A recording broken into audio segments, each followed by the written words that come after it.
আমিষ উৎস হচ্ছে দুই ধরনের, এক হচ্ছে প্রাণীজ আমিষ এবং উদ্ভিজ আমিষ।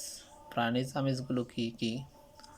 প্রাণীজ আমিষ হচ্ছে মাছ, মাংস, ডিম, দুধ, পনির,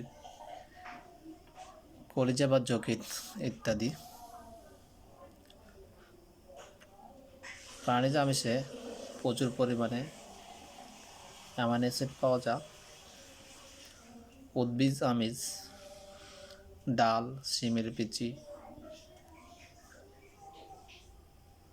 মটরশুঁটি ইত্যাদি, যা প্রাণীজ আমিষের চেয়ে তুলনায় কম ছিল আগের যুগে, বর্তমানে তার সমপরিমাণ